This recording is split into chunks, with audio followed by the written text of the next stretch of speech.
everyone, it's Loretta here. It's Monday, it's the 15th of February 2016.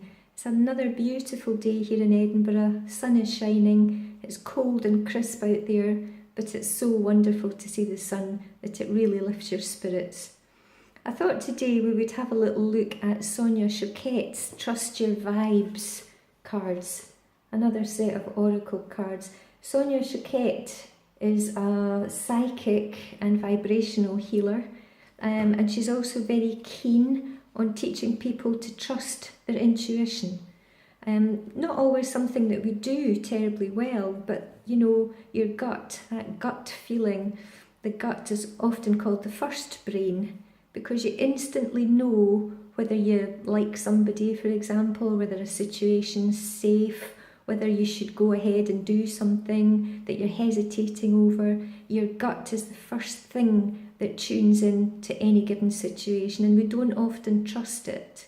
And if that's the case, then sometimes we regret later on because we say, I knew I should have listened to my gut. So Sonia Choquette is all about trusting your vibes, and that's what we're going to look at for this week. Trust your vibes.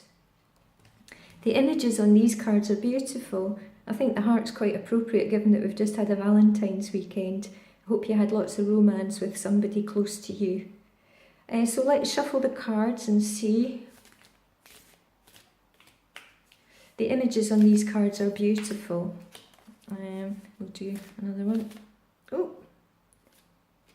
there's one here that's sticking to my hand. So these ones just say one word.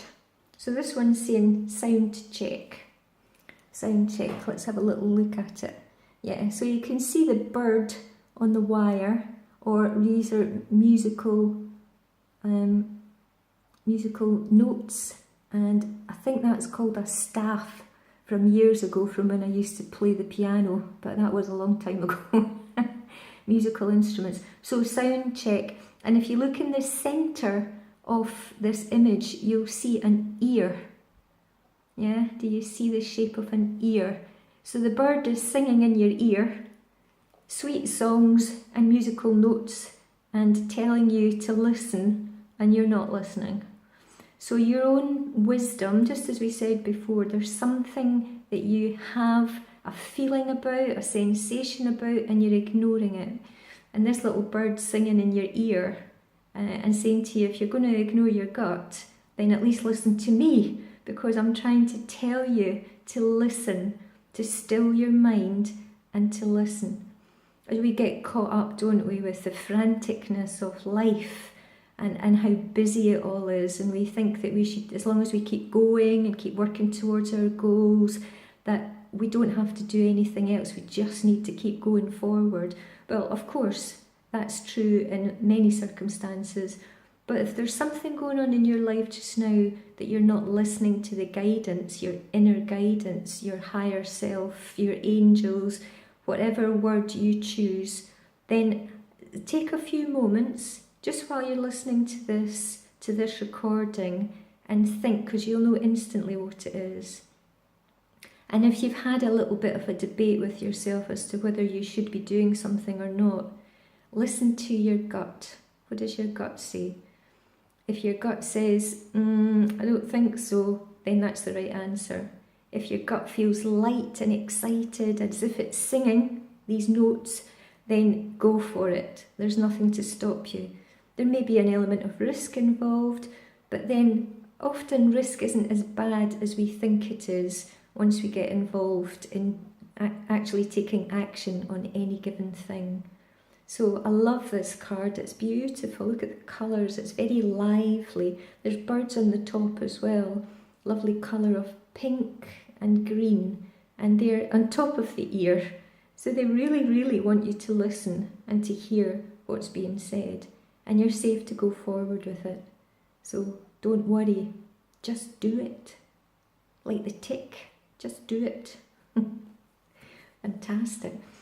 I chose a little story, in actual fact, from this fabulous book that you all love so much. And it's a story, and it's called No Charge for Love. A farmer had some puppies he needed to sell. He painted a sign advertising the 4 puppies and set about nailing it to the post on the edge of his yard. As he was driving the last nail into the post, he felt a tug on his overalls. He looked down into the eyes of a small boy. "Mister," he said, "I want to buy one of your puppies." "Well," said the farmer as he rubbed the sweat off the back of his hand. The puppies came from fine parents and cost a good deal of money. The boy dropped his head for a moment, and then reaching deep into his pocket, he pulled out a handful of change and held it up to the farmer. "I've got 39 pence. Is that enough to take a look?" "Sure," said the farmer, and with that he let out a whistle. "Here, Dolly," he called. From the doghouse and down the ramp ran Dolly, followed by 4 little balls of fur. The little boy pressed his face against the chain-link fence. His eyes danced with delight. As the dogs made their way to the fence, the little boy noticed something stirring inside the doghouse. Slowly, another little ball appeared, this one noticeably smaller. Down the ramp it slid. Then, in a somewhat awkward manner, the little pup began hobbling towards the others, doing its best to catch up. "I want that one," said the little boy, pointing to the runt. The farmer knelt down at the boy's side and said, "Son, you don't want that puppy. He'll never be able to run and play with you like these other dogs would." With that, the little boy stepped back from the fence, reached down, and began rolling up one leg of his trousers. In doing so, he revealed a steel brace running down both sides of his leg and attaching itself to a specially made shoe. Looking back up at the farmer, he said, "You see, sir, I don't run too well myself, and he will need someone who understands." With tears in his eyes, the farmer reached down and picked up the little pup. Holding it carefully, he handed it to the little boy. "How much?" said the little boy. "No charge," answered the farmer. "There's no charge for love." Isn't that wonderful? I'm not sure if it goes with the card sound check, but it might do for some of you. Love always wins through in the end. I thought a nice affirmation today, a positive thought. And so I'll leave you with a positive affirmation for the rest of your day. I am strong. Repeat that to yourself and just notice what happens. I'll see you tomorrow. Thank you.